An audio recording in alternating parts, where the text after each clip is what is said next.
बहराइच में कथावाचक पुंडरीक गोस्वामी को गार्ड ऑफ ऑनर दिए जाने पर बवाल मच गया। हमारे साथ आजाद समाज पार्टी के चंद्रशेखर आजाद हैं। सर, जिस तरीके से गार्ड ऑफ ऑनर दिया गया एक कथावाचक को, कि आपने ट्वीट करके आपत्ति जताई है।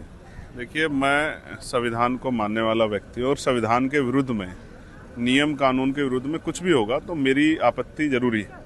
उस मामले पे कोई एक शब्द नहीं बोल रहा था, शायद धार्मिक कारण रहे हों, लेकिन मैं मानता हूं कि धर्म जो है संविधान से बढ़ के नहीं होता, कानून से ऊपर नहीं हो सकता। मैंने जो सवाल उठाए सरकार उसका जवाब दे, और मुझे इस बात पे खुशी है कि डीजीपी उत्तर प्रदेश ने उसका संज्ञान लेके और उसमें जांच जो है करने की बात की गई है, उनको नोटिस भेजा गया है।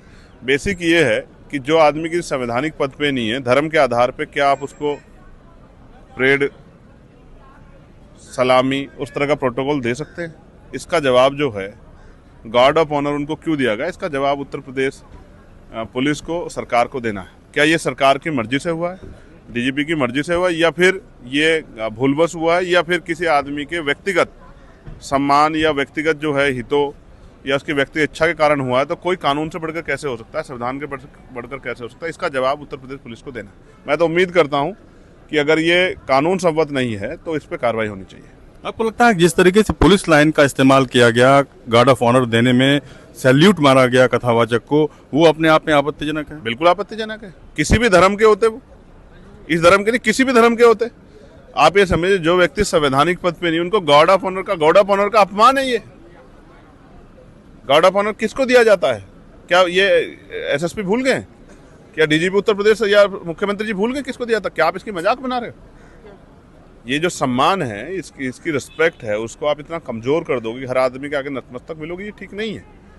इससे जो हमारी संप्रभुता है, संविधान के जो हमारे नैतिक मूल्य हैं, उद्देश्य है, वो कमजोर पड़ जाएंगे।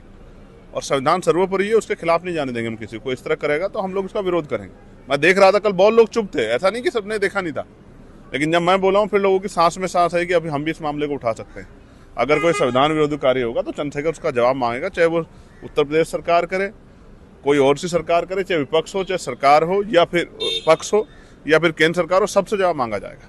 एक और मामला है, सत्रावसान हो चुका है और कल ही जो है लोकसभा राज्यसभा दोनों से जी राम जी बिल जो है वो पास करवा लिया गया। कैसे देखते हैं आप इसे? देखिए, जिस तरह बिल पास हुआ है तो आपने और मैंने सबने देखा, और मैं फिर कहता हूँ बहुमत के सारे फैसले सही नहीं होते।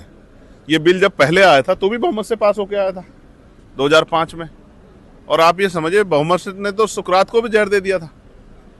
मैं स्पष्ट करना चाहता हूँ कि ये जो फैसला हुआ है और ये जो किया गया है, उत्तर प्रदेश से हम लोग हैं, 8 लाख से ज़्यादा करोड़ का, 8 लाख करोड़ का कर्ज है उत्तर प्रदेश सरकार पे। आपने निधि में जो वितरण किया है उसमें 60-40 का प्रावधान आपने किया। राज्य सरकार कहाँ से खर्च उठाएगी?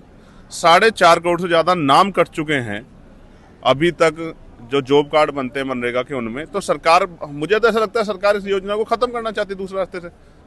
आपने जो केंद्र का शेयर कम किया है, इसलिए मैं तो कहता हूँ 300 दिन रोजगार दो। कौन मना कर रहा है? जिन पे रोजगार नहीं उनको रोजगार दो। और मेरी तो मांग है कम से कम न्यूनतम जो मजदूरी हो 500 रुपये होनी चाहिए।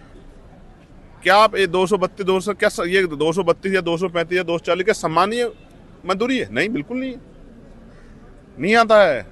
2 लीटर पेट्रोल मिलता है। अब स्थिति ये है, तो पूरे दिन की जो वो है, बायोमेट्रिक करा रहे, पूरे दिन काम ले रहे, तो मेरा ये मानना है कि कम से कम 500 रुपये होना चाहिए। होना तो चाहिए कि न्यूनतम वेजेस से उसको जोड़ा जाए। मैंने ये मांग की थी। धन्यवाद। हमसे बातचीत की। रमन कुमार, दिल्ली न्यूज़ 24।